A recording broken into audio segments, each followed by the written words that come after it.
Hello everyone, myself Dr. Dushyant Pradeep and you are watching me. Today's lecture for class 10th physics, we are going to deal with some topics from electricity. So, the topics of the days are before you. So, what we are going to do today, just taking certain topics and then solving the numericals from the textbook as well as the NCERT book exercise. So let's start with today's class. तो students, आज का topic start करते हैं resistor से। हम लोगों ने अपनी लास्ट क्लास में स्टडी किया रेजिस्टर क्या है, रेजिस्टर की ability to restrict the current flow हमने पढ़ा क्या है, हमने वो फैक्टर्स पढ़े जिस पे रेजिस्टर का रेजिस्टेंस डिपेंड करता है। तो बच्चों, आज हम देखेंगे कि रेजिस्टर को हम एक सर्किट में कंबाइन कैसे कर सकते हैं, कनेक्ट कैसे कर सकते हैं। लास्ट लेक्चर में हम लोगों ने पढ़ा कि सर्किट क्या होता है। हम लोगों ने जब कनेक्ट किया डिफरेंट कंपोनेंट्स को, so we got a circuit which resembles, which is actually the path of current through which it flows. Done? So चलिए अब देखते हैं रेजिस्टर्स को किस तरह से कंबाइन करते हैं।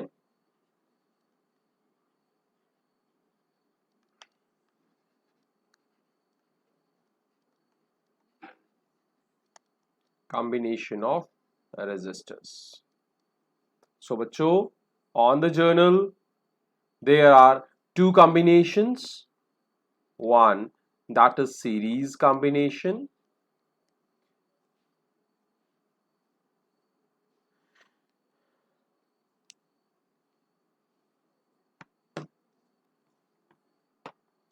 One, that is series combination.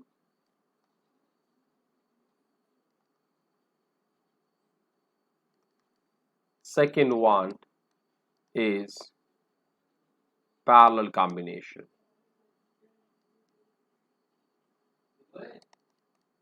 और बच्चों, थर्ड कॉम्बिनेशन जो जनरली हमारे घरों में जुड़ा हुआ होता है या कई सर्किट्स में जुड़ा हुआ होता है, that one you can say the mixed combination.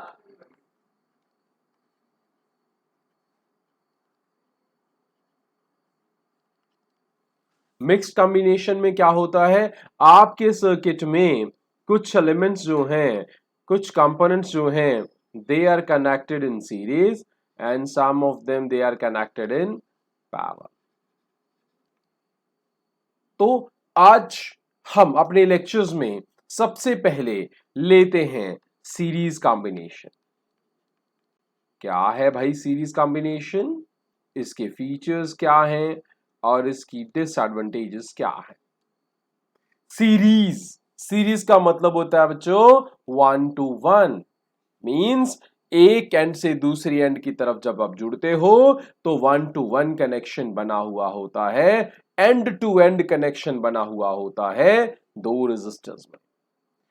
मैंने आपको बताया कि एक रेजिस्टर को बच्चों इस तरह से आप रिप्रेजेंट कर सकते हो, that is what, that is one resistor.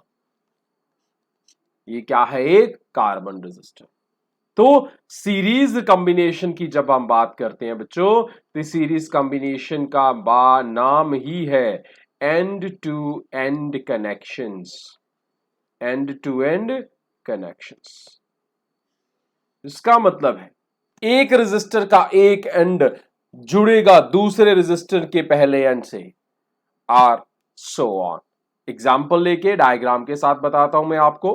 मान लीजिए मेरे पास 3 रेजिस्टर्स हैं, एक, दो और 3। This is R1, this is R2, this is R3। तो हमारे पास क्या है, 3 रेजिस्टर्स हैं। तीनों रेजिस्टर, पहले रेजिस्टर का पहला एंड दूसरे रेजिस्टर के पहले रेजिस्टर का एक एंड दूसरे रेजिस्टर के एक एंड के साथ जुड़ा हुआ है, दूसरे रेजिस्टर का एक एंड तीसरे रेजिस्टर के साथ एक जुड़ा हुआ है, और इस तरह से ये आपका पैटर्न चलता रहता है। So one end of R1 is connected to the similar end of R2 and the other one of the R2 is combined there onto R3. So end to end है, एक का मान लीजिए ये पहला एंड है, ये दूसरा एंड है, ये पहला है, दूसरा है, पहला है, दूसरा है।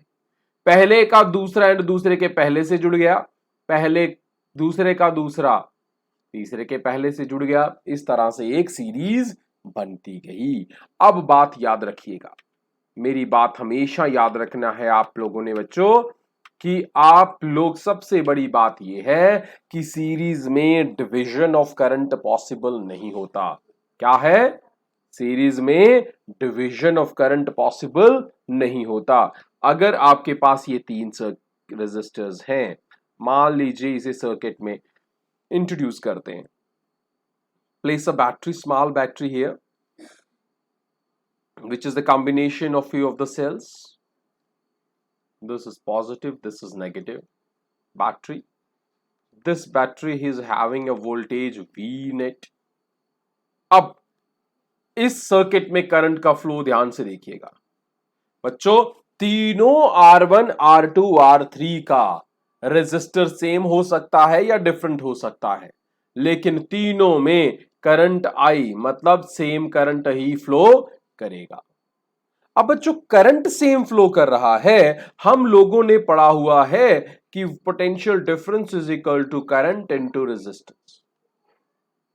तो मेरे पास रेजिस्टेंस कितने हैं, 3। इसका मतलब है तीनों के अक्रॉस अलग अलग वोल्टेज डिवाइड होगी। टोटल वोल्टेज कितनी है, जो बैटरी की वोल्टेज है, दैट इज V। ना जब I R1 से क्रॉस करेगा तो यहां पे एक बैटरी वोल्टेज डेवलप हो जाएगी V1।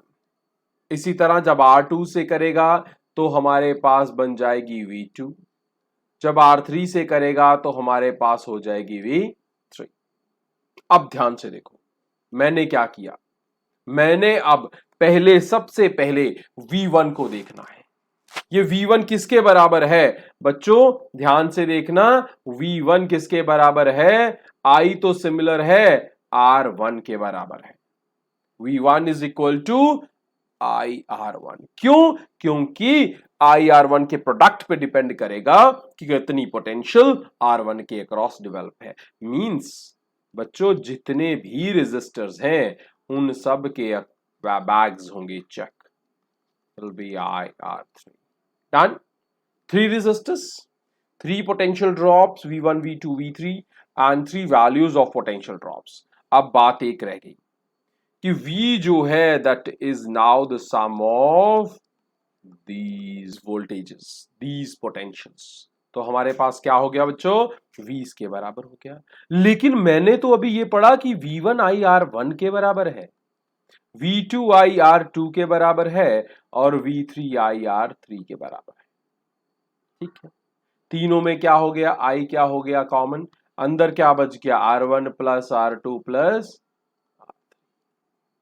what we are having V upon I, और ये किसके बराबर है, R के। सो V बाय I R के बराबर हो गया या V हो गया I R के बराबर। ये पुट कर दो यहां पे, V I R के बराबर हो गया, ये बन गया IR1, ये बन गया IR2, ये बन गया IR3। तीनों में I कॉमन है, R1 plus R2 plus R3। So in these three, we are having the common combination of resistors R। तो बात समझ आ गई बच्चों, ये कॉम्बिनेशन था कौन सा, सीरीज वाला कॉम्बिनेशन था। कौन से वाला कॉम्बिनेशन था, सीरीज वाला। इसके फीचर क्या हो गए, अब इन्हीं टर्म्स में, इन टर्मिनोलॉजीज में ही आपके फीचर्स हैं। इन फीचर्स में आप ध्यान से देखो, फीचर क्या है, कोई करंट का डिवीजन नहीं है, मींस सेम करंट फ्लो करती है, सेम करंट फ्लो करती है। करंट तो सेम है बट पोटेंशियल डिफरेंस अलग है, different drop of potential, different drop of potential.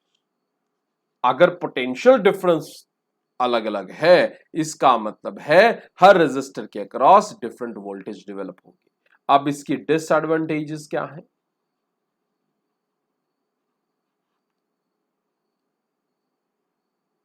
Disadvantages क्या है बच्चों इसकी? डिसएडवांटेजेस में सबसे बड़ी बात ये सीरीज खुद है।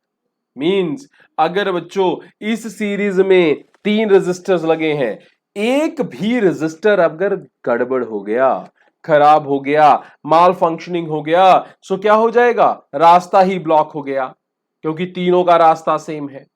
रास्ता ब्लॉक हो गया तो क्या कर दिया आप लोगों ने? क्या कर दिया? सर्किट खराब। Means if you are having 3 resistors, at least example, taking an example, any one of them get defected, then the whole circuit will be defaulted, that will be out of the case। समझ आ गई आपको बात? तो ये इसकी disadvantages है। दूसरी चीज, सीरीज में हर जगह वोल्टेज सेम है, लेकिन बच्चों हमारे घर में यूज होने वाले अप्लायंसेस में हर अप्लायंस का अपना पोटेंशियल है, उसका अपना करंट रिक्वायरमेंट है, लेकिन सीरीज में सबको सेम करंट फ्लो करना पड़ेगा, सबको सेम करंट रिसीव करना पड़ेगा। ये इसके डिसएडवांटेजेस है। ये बात समझ आ गई? अब अगला देखते हैं कि पैरेलल कॉम्बिनेशन में बच्चों क्या होता है। तो पैरेलल कॉम्बिनेशन बच्चे बहुत ही इंपॉर्टेंट कॉम्बिनेशन है।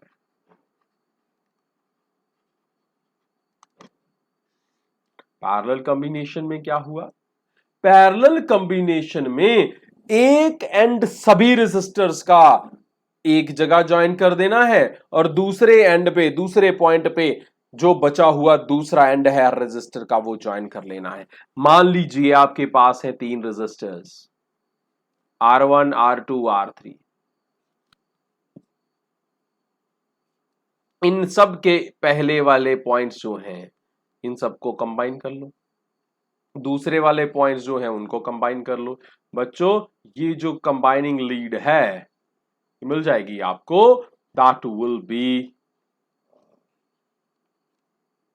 Causing this parallel connection. अब ध्यान से देखो क्या हो गया? पैरेलल क्या हो गया? Parallel connection is that in which one either end of the resistors are connected as one end and other one is at सारे के सबका एक एक रेजिस्टर का एक एक हिस्सा, एक एक पॉइंट एक जगह कनेक्टेड है और दूसरे वाला दूसरी जगह। तो यहां पे हुआ क्या? जब हमने पोटेंशियल, जब हमने वोल्टेज ड्रॉप करवाया, so what have you done? हमने क्या किया? V वोल्टेज दिया, लेकिन V वोल्टेज से करंट अलग नहीं है, करंट सेम है, निकल रही है, बट जैसे ही वो इस जगह पहुंचेगी, इस पॉइंट पे पहुंचते ही करंट 3 हिस्सों में डिवाइड हो गई, not in equal proportion. The proportion was as with the help of, as considered with the help of the values of R1, R2, R3। R1 की जितनी वैल्यू होगी, ज्यादा वैल्यू होगी तो कम करंट जाएगी, कम वैल्यू होगी तो ज्यादा करंट जाएगी। Similar for R2 and R2 और R3 में सेम होगा, जब करंट ज्यादा जाएगी क्योंकि रेजिस्टेंस कम होगा। तो अब यहां पे एक फीचर हमें दिखाई दिया कि हम अलग अलग रेजिस्टर्स यूज कर सकते हैं, जिससे हमें अलग अलग करंट जितनी रिक्वायर्ड होगी वो मिल जाएगी। So we have done this one, I1, I2, I3, तीनों सर्किट्स के लिए, तीनों डिफरेंट लाइंस के लिए, R1, R2, R3 के लिए, तीनों के लिए अलग अलग करंट है, I1, I2, I3। बट बच्चों टोटल करंट कितनी थी? हमने तो I ही दी थी ना, ले I1, I2, I3। अब याद कीजिए ओम्स का लॉ, V किसके बराबर है? IR के। I किसके बराबर है? V बाय R के। बच्चों I किसके बराबर है? V बाय R के। तो I1 जो है वो डिपेंड कर रहा है, वोल्टेज तो सब में सेम है बट वहां पे सर्किट है। I2 किस पे है? V upon R2। और I3 किस में है? V upon R। तो बच्चों तीनों करंट्स की वैल्यूज मिल गई, पुट करो ऊपर वाले करंट में, ऊपर वाली वैल्यूज में। यहां हमारे पास है I is equal to I1 plus I2 plus I3। यहां कीजिए पुट, क्या निकलता है, क्या वैल्यू मिल जाती है हमें। I1 लिखिए, सबसे पहले I लिखिए इज V बाय R। अब है I1 की वैल्यू कितनी है बच्चों, V by R1। V by R2 next हो गया ये वाला, R plus V bye R3। तीनों में अलग अलग करंट, सेम पोटेंशियल। बच्चों थ्रू आउट V कॉमन लेंगे, so it can be removed from here, so it is 1 by R, 1 by R1, 1 by R2, 1 by R। सो तीनों में अलग अलग वैल्यूज आ गई। You got the reciprocal of the resistor के रेजिस्टेंस की वैल्यू क्या मिल गई आपको, रेसिप्रोकल। अब यहां पे एक चीज बहुत इंपॉर्टेंट है बच्चों, R1 R2 R3 में से एक भी खराब हो जाए, एक भी माल फंक्शन कर जाए, तो जो करंट है वो दूसरे रास्ते से चली जाएगी, your circuit will not be damaged. बात समझ आ गई आपको, सर्किट डैमेज नहीं होगा, करंट अपनी अपनी डायरेक्शन कंसीडर करती जाएगी। तो ये बात समझ आ गई। अब चलिए बच्चों टेक्सचुअल बुक जो है वहां से आपके कुछ क्वेश्चंस देखते हैं, then we move towards the NCERT questions. ठीक है, आपके पास क्या है, 4 रेजिस्टर्स हैं, यू आर हैविंग 4 रेजिस्टर्स, और हर रेजिस्टर जो है वो 2 ओम का है, each joint end to end. सबको क्या किया हुआ है, एंड टू एंड ज्वाइन किया है to form series combination in the form of a square A B C D। बच्चों एंड टू एंड है मींस बन गया सीरीज कॉम्बिनेशन, और सीरीज कॉम्बिनेशन को जोड़ के उन्होंने क्या बना दिया है, बना दिया है एक ABCD स्क्वायर। आपको क्या करना है, आपको टोटल रेजिस्टेंस निकालना है, equivalent resistance of the circuit. ये सर्किट बना है कौन से वाला, स्क्वायर ABCD वाला, उस सर्किट का आपने निकालना है इक्विवेलेंट रेजिस्टेंस। तो बहुत ही आसान है बच्चों। तो चलिए सबसे पहला काम जो आपका रहता है, that is you have to draw a circuit. So बनाइए एक स्क्वायर,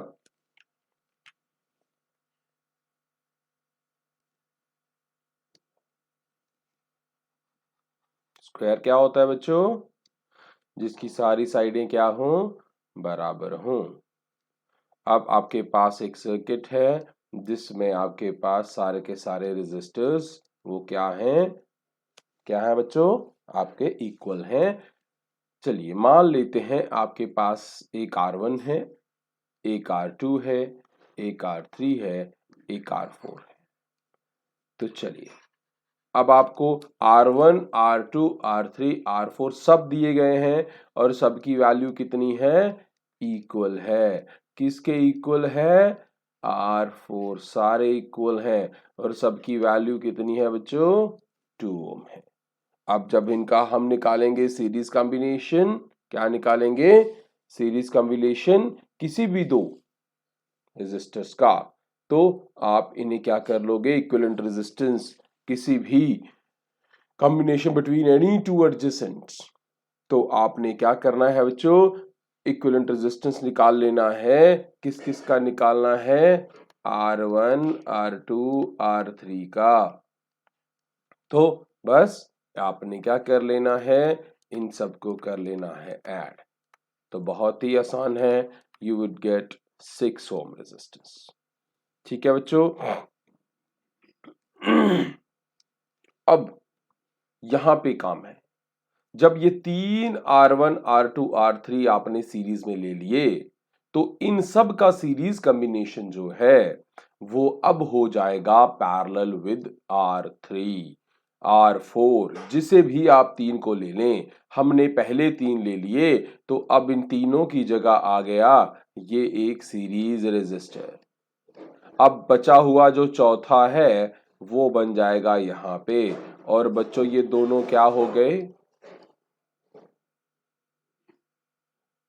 जो बचा हुआ चौथा है वो आ गया इसके पैरेलल में। अब ये आर एस जो हमने निकाला R1 plus R2 plus R3 और ये R4, ये दोनों हो गए पैरेलल में। तो हमें जब Y1/RP निकालेंगे तो वो किसके बराबर हो जाएगा, 1/RS plus 1/R4। 1/RS means 1/6 plus 1/2। तो बच्चों ऐड कर लो इनको, so you would get 1/RP that is equal to, क्या एलसीएम रहेगा आप लोगों का, और उस हिसाब से आप कर लोगे अपॉन 12। ठीक है, तो आपके पास क्या आ गया, 8/12, 2/3 डन। सो दैट इज, अब आरपी किसके बराबर हो गया, 3/2, सो you would gate 1.5 ohm resistance. तो ये बात बच्चों आपको समझ आ गई। चलिए अब आपका टेक्सचुअल क्वेश्चन लेते हैं फ्रॉम योर पेज नंबर 209। देखते हैं वहां पे टेक्सचुअल क्वेश्चंस हैं बेस्ड अपॉन द रेजिस्टेंस। सो सबसे पहला क्वेश्चन जो है आपका पेज नंबर 209 पे, वो क्या है देखते हैं। सो पहला क्वेश्चन है बच्चों, on what factors, on what factors resistance resistor depends। तो बच्चों कौन कौन से फैक्टर्स हैं, हमने लास्ट क्लास जो थी हमारी उसमें 4 फैक्टर्स पढ़े थे। So we are having 4 factors.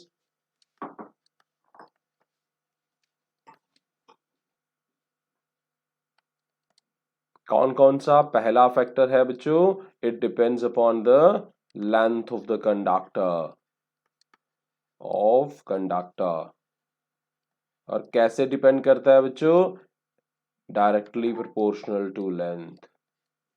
Number 2 क्या था, inversely proportional to area of cross section. Number 3 the material of conductor।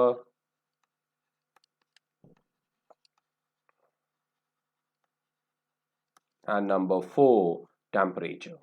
तो बच्चों ये 4 आपके फैक्टर्स हमने पढ़े थे, वही आपके पास आ गया पेज नंबर 209 का पहला टेक्सचुअल क्वेश्चन। सो बच्चों समझ आ गया, डायरेक्टली प्रोपोर्शनल होता है, ये इनवर्सली प्रोपोर्शनल होता है, और ये मटेरियल ऑफ कंडक्टर, और यहीं से हमने क्या निकाला था, R was equal to rho L by A। So we got what? We got a relation between the resistance, the resistivity, the length and area of cross section। ठीक है बच्चों, ये समझ आ गया। चलिए देखते हैं अगला क्वेश्चन क्या है। बच्चों अगला क्वेश्चन क्या है, will current flow more easily through a thick wire. मोटी वायर अगर हो, एक पतली वायर है एक मोटी वायर है, क्वेश्चन है करंट किस में से आसानी से मूव करेगी, और thin wire of the same material, material same हो गया, when connected to the same source, source भी सेम हो गया, क्यों, किस में से। सो देखते हैं बच्चों, मैं हमने अभी क्या पढ़ा, R is equal to rho l by a. तो बच्चों अगर ये मटेरियल सेम है तो कंडक्टर जो है वो डिपेंड करेगा, और उसका रेजिस्टेंस डिपेंड करेगा लेंथ पे और एरिया पे। एरिया इनवर्सली प्रोपोर्शनल है, मोटी है वायर, वायर जितनी मोटी है उसका क्रॉस सेक्शनल एरिया इतना ज्यादा होगा, क्रॉस सेक्शनल एरिया ज्यादा होगा तो रेजिस्टेंस कम हो गया, रेजिस्टेंस कम हो गया मतलब आपके पास इजिली आपका फ्लो करेगी current, because resistance is what, it is the opposition to the flow of current. अगर इसकी वैल्यू कम है तो आपकी करंट को ईज होगी, आसानी होगी। तो बच्चों resistance is inversely proportional to the area, so the thicker wire, the lower is the resistance of the wire and vice versa, therefore current can flow more easily through a thick wire than a thin wire because of the above stated relation. तो बच्चों ये समझ आ गया आपको। चलिए देखते हैं अगला क्वेश्चन क्या है आपका। तो बच्चों अगला क्वेश्चन क्या है आपका। अगला क्वेश्चन में आपको एक टेबल दिया गया है।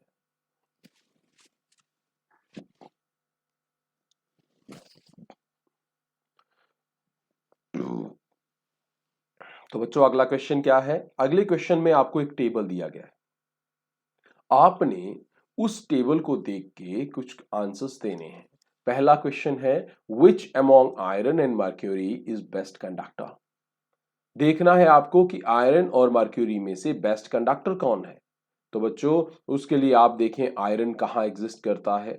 ये है बच्चों आपका आयरन, ये आयरन है और ये आयरन की वैल्यू दी गई है किसकी, रेजिस्टिविटी की। तो टेबल में मटेरियल के साथ रेजिस्टिविटी दी गई है। मटेरियल को इन्होंने डिवाइड किया है तीन हिस्सों में, conductors, alloys and insulators. Iron हमारा कंडक्टर है, हमने उसे आयरन वाले फॉर्म में देखा तो हमें मिल गया ये। दूसरा उसने कहा मर्क्यूरी, देखो बच्चों मर्क्यूरी भी देख लिया हमने। उसने कहा which among these two, iron and mercury best conductor कौन है, बेटर कौन है। तो बच्चे जिसकी रेजिस्टिविटी कम वो बेटर। अब देखिए आयरन की वैल्यू देखें तो 10 इंटू 10⁻⁻8 है और मर्क्यूरी की देखें तो वो 94 है। तो ज्यादा किसकी है, मर्क्यूरी की, कम किसकी है, आयरन की। तो बेस्ट कंडक्टर कौन हो गया, so iron will be the best conductor as compared here. Then next one, which material is the best conductor. अब आपको पूरे टेबल में देखना है कि सबसे अच्छा कंडक्टर कौन है। तो बच्चों यहां पे सबसे कम रेजिस्टिविटी सिल्वर की दिखाई दे रही है। सिल्वर में आपके पास सबसे कम रेजिस्टिविटी है। जिसकी रेजिस्टिविटी सबसे कम वो सबसे बेटर कंडक्टर, सबसे बेस्ट कंडक्टर। तो पूरे टेबल में सबसे कम रेजिस्टिविटी किसकी है बच्चों, सिल्वर की। तो सिल्वर क्या हो गया आपका, बेस्ट कंडक्टर हो गया। तो ये बात आपको समझ आ गई। चलिए देखते हैं अगला क्वेश्चन आपका। तो बच्चों अगला टेक्सचुअल क्वेश्चन जो है आपका कॉम्बिनेशन ऑफ रेजिस्टर से, that is from page number 213 of your text book. So ये भी बच्चों आपका टेक्सचुअल क्वेश्चन है। तो चलिए देखते हैं। तो यहां पे आपको सर्किट बनाना पड़ेगा और वहां पे इक्विवेलेंट रेजिस्टेंस निकालना है।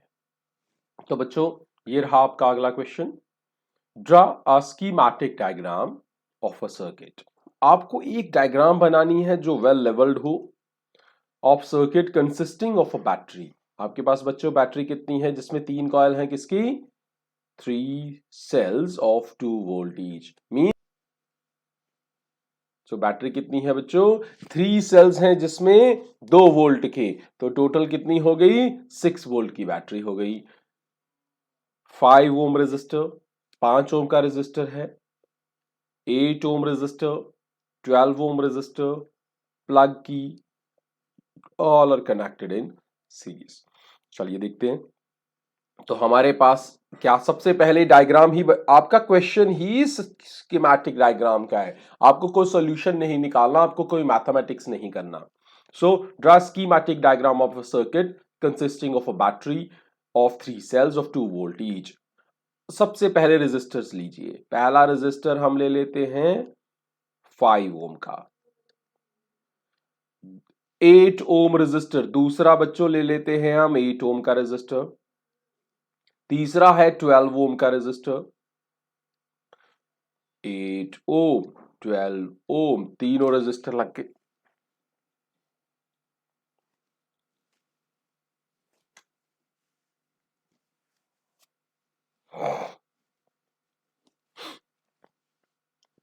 तीनों बच्चों रेजिस्टर लग गए। अब इनके साथ हम लगाएंगे बैटरी। बैटरी में 3 सेल्स हैं, ये लग गए 3 सेल्स। और उसके साथ है एक प्लग की, ये लीजिए की लग गई। ये लो बच्चों, ये कंपोनेंट्स मैंने आपको पढ़ाए थे। ये जो कर्व लाइंस हैं ये up down lines resistors, These are batteries. ये बैटरी का पॉजिटिव टर्मिनल, ये बैटरी का नेगेटिव टर्मिनल. 3 हैं cells, so it will be 6 volt. यहाँ प्लग की है, ये मैंने ऑन कर दी. ये लीजिए, की को के से रिप्रेजेंट कर लेते हैं. ये आपके रेजिस्टर्स हैं R1, R2, R3. और बच्चों यहाँ पे ये आपका आ गया एक स्कीमेटिक डायग्राम. हाँ, अब अगर इस क्वेश्चन में एडिशन भी हो कि आपको बोला जाए बच्चों कि इसका रेजिस्टेंस निकालें, तो बच्चों ये सारे रेजिस्टर्स किस में हैं? सीरीज में. तो आपके पास हो जाएगा R1 plus R2 plus R3. तो आपको मिल जाएगा एक सीरीज रेजिस्टेंस. तो सीरीज में रेजिस्टेंस मिल गया. So what would you do? आपको सबको कर लेना है ऐड. 5 plus 8 plus 12. तो ये कितना बन गया बच्चों? 25 ओम का रेजिस्टेंस. तो बात समझ आ गई बच्चों. तो ये था आपका equivalent resistance by using this schematic diagram. तो स्टूडेंट्स, आपने ये टॉपिक पढ़ा, उम्मीद है आपको समझ आया होगा. So let's meet in next class. Thank you for being with me. Enjoy physics. Good bye.